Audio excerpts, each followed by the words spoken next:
आज नरेंद्र मोदी इतना डर गए कि उन्होंने पहले अपने प्रचार के लिए पूर्व सैनिकों को, मौजूदा सैनिकों को और उसके अलावा आईएएस अफसरों के इस्तेमाल की पूरी योजना तैयार कर ली।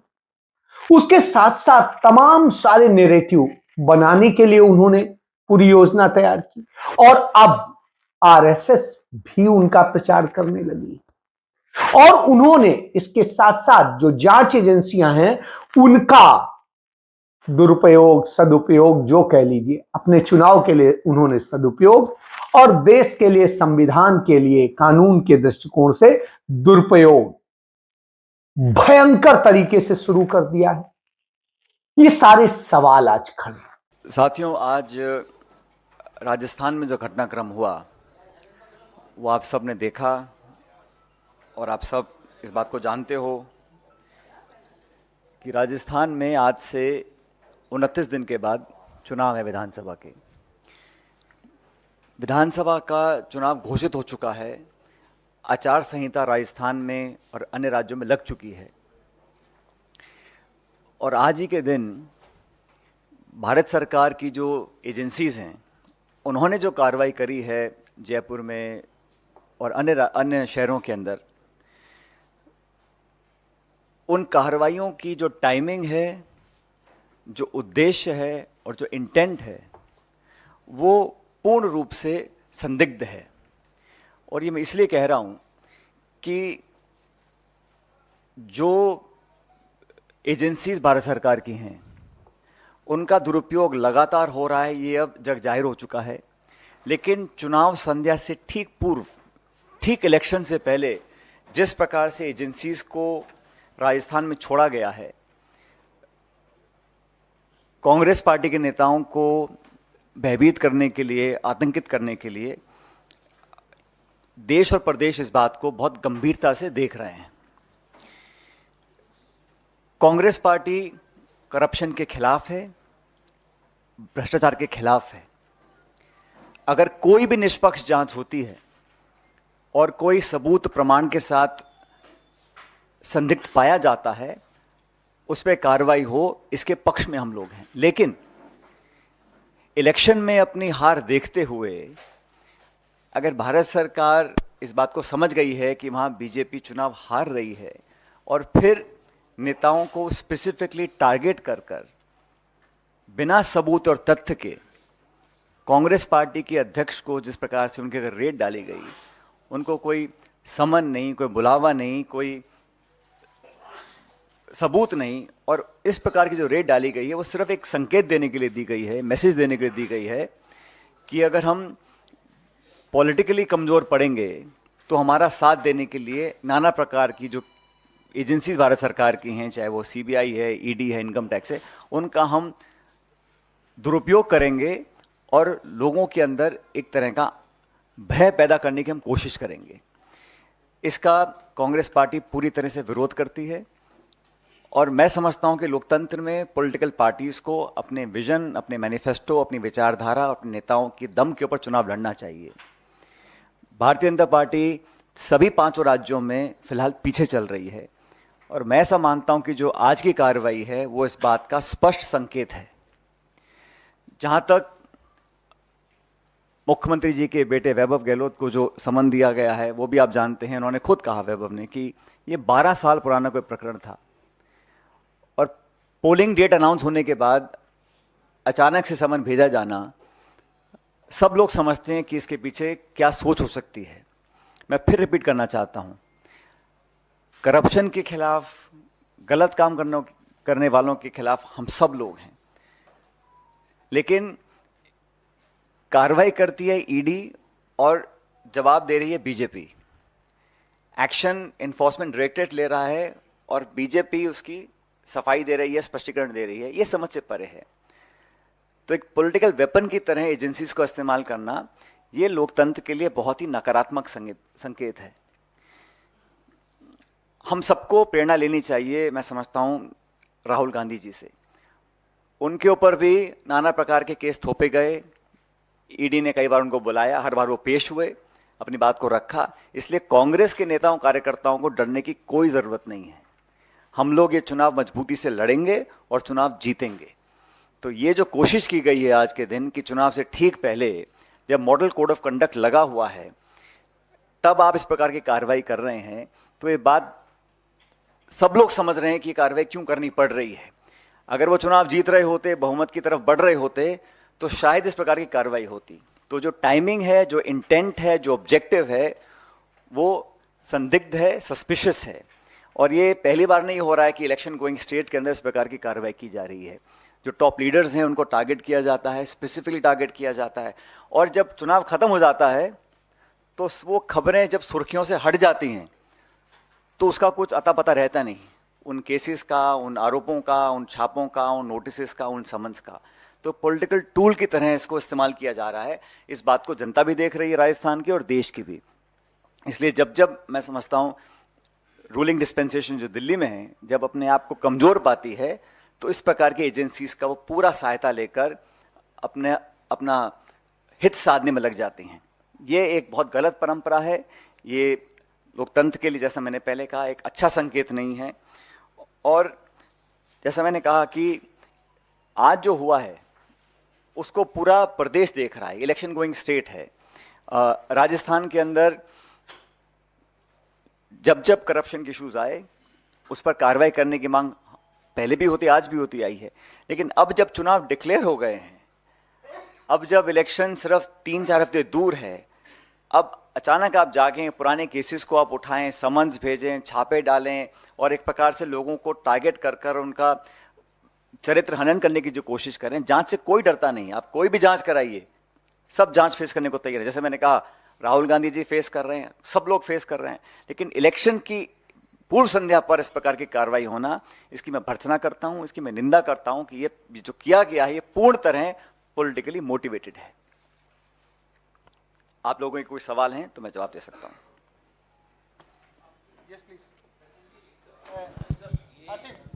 पेपर लीक मामले ईडी ये कार्रवाई कर, और जहां तक याद है मुझे, पेपर लीक मामले में राजस्थान के छात्रों के भविष्य के साथ खिलवाड़ हुआ है।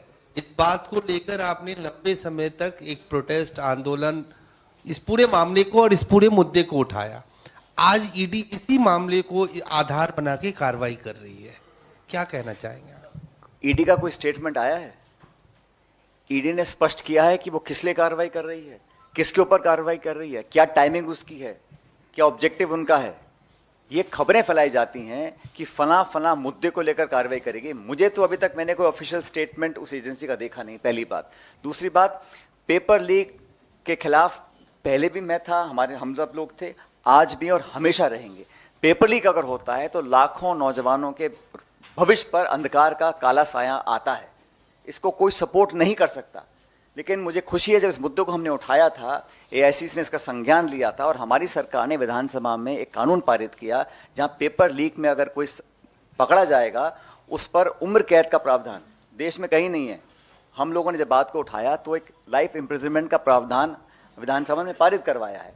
तो हम गंभीर हैं कि पेपर लीक जैसे इशू पर हम कार्रवाई करवाएंगे। लेकिन अभी तक जो कार्रवाई हुई है ये सिर्फ कांग्रेस अध्यक्ष हो या कोई मुख्यमंत्री हो या कोई बड़ा नेता हो उस पर की जा रही है। ये पेपर लीक से कोई लेन देन मुझे लगता नहीं है, वो तो एक खबर चल रही है। जैसा मैंने कहा, एक्शन ईडी लेता है और जवाब बीजेपी देती है। मुझे तो कोई ऑफिशियल स्टेटमेंट ईडी का अब तक देखा नहीं है मैंने, या उन्होंने कुछ कहा हो, स्पष्टीकरण दिया हो।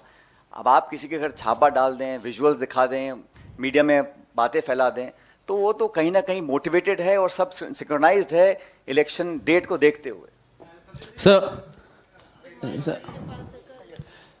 Sir, the BJP at a press conference has said that Congress leaders are trying to politicize the ED action, which is aimed at corruption, rooting out corruption from Rajasthan. So, how do you respond to this criticism? I think one who is politicizing the entire country's institutions is the ruling dispensation. It is the Bharatiya Janata Party that has made a habit of using the government agencies, investigating agencies, central agencies as a weapon and a tool to target, harass and intimidate the leaders of the opposition party. Now when they feel that they can't win elections through the mandate of the people of the state or the area, then they engage these agencies. Now it surprises me that when the election is 29 days away, agencies are now raiding people, giving summons, raking up old cases. Like I said, the Chief Minister's son has also clarified that the case that they're mentioning, some Mauritius company, whatever. So that institution will reply. But 12-year-old case to be brought up at the eve of the elections is a very telling example of how the government of India is operating. And certainly, they are fearful of the fact that they may not win mandate again as they hope to. So in all the 5 states, Congress is doing exceedingly well. And I'm happy to report that all these intimidating tactics will not work. And I keep saying we must take inspiration from Mr. Rahul Gandhi, who has faced all these challenges. So there's nothing for the Congress leaders to fear or to feel intimidated, because this is it's a storybook play out that elections will be announced. When you feel that you're weak politically, you try and intimidate leaders of the Congress and others, and that is exactly what has happened. So in fact, it is an open secret now, and I think anybody who knows Indian politics understands that this is being done purely because elections are now around the corner, and the BJP is significantly weaker than it thought it is, and the reality is hit hard, and that is why such actions are being taken. Sir, मेरा सवाल ये है कि आज गजेंद्र सिंह शेखावत ने press conference की, उन्होंने कहा कि लगातार गहलोत सरकार और आपकी सरकार जो है वो करप्शन का मामला उठाती आई है। जब आज उन्हीं पे जांच हो रही है तो आपकी सरकार डरी हुई है, आपके मंत्री डरे हुए हैं, इसीलिए आप इस तरह का विरोध कर रहे हैं। तो आपकी क्या प्रतिक्रिया है? भारत सरकार 5 साल से सो रही थी। भारत सरकार को 4 साल 11 महीने तक कभी संज्ञान में नहीं लिया, कभी उनको याद नहीं आई, कभी कार्रवाई की सोची नहीं। जब चुनाव घोषित हो गए, आचार संहिता लागू हो गई है, चुनाव मतदान की तारीख सामने आ गई है, तब जाके आप कह रहे हैं हम एक्शन ले रहे हैं। बिना प्रमाण के लोगों को आतंकित करना, ये तो एक तरह का जंगल राज हो जाएगा ना। आप सबूत नहीं है, प्रमाण नहीं है, आप लोगों के घरों पर छापा डालेंगे, उनको डराने धमकाने की कोशिश करेंगे इस आड़ में कि हम करप्शन के खिलाफ कार्रवाई कर रहे हैं। ये शुद्ध रूप से राजनीति से प्रेरित है। ये देश भी देख रहा है, जनता भी देख रही है, मैं उम्मीद करता हूं आप लोग भी देख रहे होंगे। सचिन जी, इधर से ब्रह्म प्रकाश जी न्यूज़ से मेरा सवाल है कि कुछ दिन पहले अशोक गहलोत जी भी यहाँ आए थे, प्रेस कॉन्फ्रेंस की थी, तो उन्होंने एक बात कही थी कि हालांकि टिकट डिस्ट्रीब्यूशन को उन्होंने कहा कि सब कुछ ऑल इज वेल है, लेकिन आप क्या मानते हैं जिस तरह से उन्होंने कहा कि कांग्रेस में जो उम्मीदवार बनता है मुख्यमंत्री का, वो मुख्यमंत्री कभी नहीं बन पाता है, और मैं मुख्यमंत्री की कुर्सी छोड़ना चाहता हूं लेकिन ये कुर्सी मुझे नहीं छोड़ रही, शायद छोड़ेगी भी नहीं। आपकी प्रतिक्रिया? इस पे प्रतिक्रिया देने वाली बात क्या है? उन्होंने जो बोला वो उनके बहुत दशकों का अनुभव है, अनुभव के आधार पे बोला होगा। और मैं तो समझता हूं कि हम सबका अभी सामूहिक ध्येय यही है कि हम एकजुटता से चुनाव लड़ें, कांग्रेस पार्टी चुनाव जीते, और जीतने के बाद जो हमारे विधायक जीत कर आएंगे उनकी राय के साथ एआईसीसी की जो लीडरशिप है वो चर्चा करेंगे, और जो भी निर्णय लिया जाएगा वो सबको स्वीकार होगा। और ये बात मैं राजस्थान की नहीं बोल रहा हूँ, ये तमाम प्रदेशों में ऐतिहासिक रूप से कांग्रेस पार्टी की यही परिपाटी रही है कांग्रेस की, और ये कन्वेंशन रहा है कि चुनाव बहुमत प्राप्त करने के पश्चात सभी विधायक बैठते हैं। विधायक दल का नेता चुनने का जो काम है वो एक प्रक्रिया के तहत होता है, और आला कमान और नेता जो हमारे विधानसभा के जीत के आते हैं वो तय करते हैं कि कौन नेतृत्व करेगा। तो उन्होंने जो बोला बिल्कुल ठीक बोला। सर, सचिन जी, आप नई बात बता रहे हैं, मतलब कि ऐसा लग रहा था कि मैं इधर हूँ, ऐसा लग रहा था कि कांग्रेस पार्टी ये मान के चल रही है कि अगर सत्ता में आएगी तो अशोक गहलोत ही सीएम बनेंगे। तो ये क्या चेंज ऑफ टैक्टिक है या भविष्य के? और मैं कंप्लीट कर लेती हूँ सवाल। हाँ, और दूसरा कि आप अशोक गहलोत साहब के लिए बैटिंग कर रहे हैं यहाँ पे, तो क्या आज राजस्थान सरकार और गहलोत को पायलट की जरूरत आन पड़ी है? क्योंकि उन्होंने ऑलरेडी प्रेस कॉन्फ्रेंस कर चुके हैं। वो बात किसी एक व्यक्ति की नहीं है, बात मेरी या किसी नेता की नहीं है, बात संस्था की है, बात लोकतंत्र की है, बात इंस्टीट्यूशंस की है। और जिस प्रकार का अब एक नॉर्मल बन गया है, किस प्रकार की कार्रवाई होगी, 2-4 लोग चिल्लाएंगे, चीखेंगे और फिर उसको भूल जाएंगे, ये मैं समझता हूँ लॉन्ग टर्म के लिए, डेमोक्रेसी के लिए, हमारे जो इंस्टीट्यूशंस हैं उसके लिए सही नहीं है। मैं ये एक दल, एक नेता, एक घटनाक्रम के बारे में नहीं बोल रहा हूँ, मैं जनरली बताना चाहता हूँ कि ये परिपाटी अभी पड़ी है पिछले 5-7 सालों में, ऐसे पहले नहीं था। ऐसा नहीं था कि संस्था पहले नहीं थी, ऐसा नहीं था कि पूर्ण बहुमत की सरकार पहले नहीं थी, लेकिन एक कार्रवाई जिस प्रकार हो रही है ये पहली बार हो रही है, और इसका संज्ञान हम सब लोगों को लेना पड़ेगा। जहाँ तक आपने पहला सवाल पूछा, भविष्य के गर्भ में क्या है ये किसी को पता नहीं है, तो हम सब लोग तो अभी वर्तमान में काम कर रहे हैं। हाँ, भूतकाल से, इतिहास से, सब अनुभव से सीखते हैं, समझते हैं, संज्ञान में लेते हैं और वर्तमान में कार्रवाई करते हैं, लेकिन भविष्य में क्या होगा ये किसी को पता नहीं। तो हम सबका भी कलेक्टिव ऑब्जेक्टिव ये है कि हम कांग्रेस पार्टी को जिताकर बहुमत लेकर आएं, उसके पश्चात किसको क्या जिम्मेदारी दी जाएगी इसका निर्णय पार्टी करेगी। दरअसल सब लोग ये पूछना चाह रहे हैं क्योंकि गहलोत साहब ने कहा कि मैं तो छोड़ना चाह रहा हूँ, ये कुर्सी मुझे छोड़ नहीं रही और ना आगे छोड़ेगी।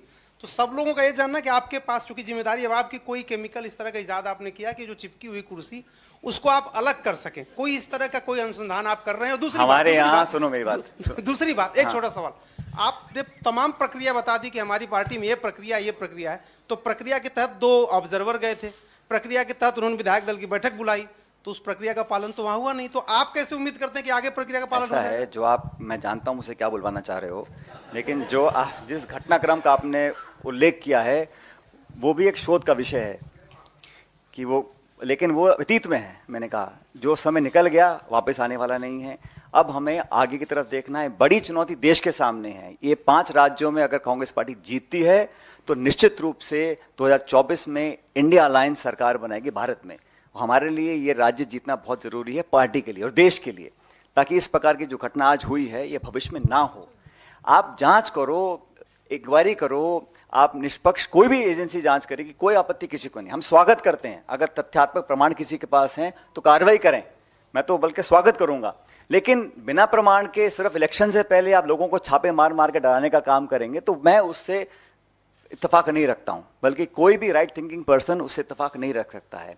तो हमारा अभी उद्देश्य है, क्योंकि चुनाव डिक्लेयर हो गए हैं, हमने काफ़ी 76 या 75 विधायकों के नाम डिक्लेयर किए हैं जो हमारे कैंडिडेट्स होंगे, तो हमारा चुनावी मोड में काम चल रहा है। लेकिन बीजेपी कहीं ना कहीं बैकफुट पे है, इसलिए इस प्रकार की कार्रवाई करी है। मैं नहीं समझता हूं कि अगर बीजेपी को लगता है वो चुनाव जीत रहे हैं तो उनको जरूरत पड़ती इस प्रकार की कार्रवाई करवाने की जो आज करी है। सचिन जी, अशोक गहलोत साहब ने जब प्रेस कॉन्फ्रेंस की थी तो उन्होंने कहा था फॉरगेट एंड फॉरगिव कर दिया है, मैंने माफ कर दिया है और भूल गया हूं। तो सचिन पायलट क्योंकि रिसीविंग एंड पे थे काफी जगहों पर, तो क्या सचिन पायलट ने भी फॉरगेट एंड फॉरगिव कर दिया है? वो मेरे लिए बोल रहे थे, खुद के लिए बोल रहे थे, आई डोंट नो, बिकॉज मुझे तो खड़गे साहब ने बड़ा स्पष्ट, में आपके ही सवाल पूछा, मुझे हमारे आदरणीय अध्यक्ष जी खड़गे साहब ने बड़ा स्पष्ट कहा था जब उनसे मिला था 5-6 महीने पहले। उन्होंने कहा था कि हम सबको मिलकर ये चुनाव लड़ना है। ये चुनाव कोई एक व्यक्ति चुनाव जिता दे किसी भी राज्य में, किसी भी देश में, संभव नहीं है। संगठन चुनाव लड़ता है, एक कलेक्टिव लीडरशिप होती है, उसमें एक अच्छा मिश्रण होता है अनुभव का, युवाओं का, प्रतिभा का, और जो लोग एक्सपीरियंस हैं या जो लोग नए आते हैं राजनीति में, उन सबको साथ लेकर की जिम्मेदारी चलने की हम सब लोगों की है। उन्होंने मुझे कहा था कि Sachin, we have to move forward, तो let's forget the past, forget whatever has happened and move forward. तो हमने तो उस लाइन पे आगे चलने का काम किया है और मैं समझता हूँ यही समय की पुकार भी है कि हमें आगे चलना चाहिए। सर, एक तस्वीर अभी याद दिखाई दे गई जिसमें आप पायलट हैं और पीछे गहलोत साहब बैठे हुए हैं। तो अब आपने कहा पिछली बातें भूल जाते हैं, तो पिछली बार आप मोटरसाइकिल में तो पायलट थे, सरकार के पायलट गहलोत साहब बन गए, तो अगली बार पायलट बनने की कोई तैयारी है? ऐसा है, जिस आप जो फोटो दिखा रहे हैं वो फोटो काफ़ी पुराना हो चुका है। अब नए नए यातायात के साधन आ गए हैं। वो एक मोटरसाइकिल थी, अब इलेक्ट्रिक गाड़ी भी आ गई है, अब हाइब्रिड मॉडल भी आ गया, अब सब तरह के मॉडल हैं। और जैसा मैंने कहा, ये जो चर्चा कुर्सी की होती है ना, कुर्सी से चिपकने की, कुर्सी पाने की, ये चर्चा आज महत्वपूर्ण नहीं है। आज देश एक बहुत नाजुक मोड़ पे खड़ा है और सबको चुनौती है, इसलिए हम सब चुनाव जीतें, बहुमत प्राप्त करें, उसके बाद किसको क्या जिम्मेदारी देनी है इसका पार्टी निर्णय करेगी। और कौन बैठेगा मोटरसाइकिल में, कौन बैठेगा कॉकपिट में, इसका निर्णय पार्टी करेगी। Is there a concern about an Operation Lotus in Rajasthan at You the see, moment? now the elections are so close. Any individual who wanted to or has to leave the political party will do or may have already done. I don't think these actions are going to now have a fallout where people will either leave or join parties. Before every election, some individuals leave the party, some join the party. It's a very natural thing that happens almost every state and every election. I don't give it too much credence. Now, these things may happen. We fight the elections based on our performance of the 5 years and what we intend to do for the 5 years. I have yet to see the BJP saying कि हमारा 5 साल का राजस्थान के लिए ये road map है, ये blueprint है, ये हम काम करेंगे। आप आरोप लगाएं, अपने गिरेबान में झांके नहीं, अपने नेताओं की जांच नहीं करवाएं और सिर्फ कांग्रेस को टारगेट करते रहें without any agenda, without like I said, without a road map for the state of Rajasthan, how will people believe that? और 5 साल में every bi election the BJP has lost. Even today the amount of chaos that is happening, it is not for me to comment on the BJP's internal politics, but the fact of the matter is that there is a huge unrest among its own cadre. That's for them to deal with. I am just stating that we are fighting this election unitedly. We are fighting the election to win, and we are fighting because we worked on the grassroots, and whatever the Congress party manifesto was, we have tried to achieve most of what we announced we will do in the manifesto, and we will release another, like we announced 2 guarantees just yesterday. Priyanka ji was in Junjunu. We are campaigning very, very aggressively based on people's issues.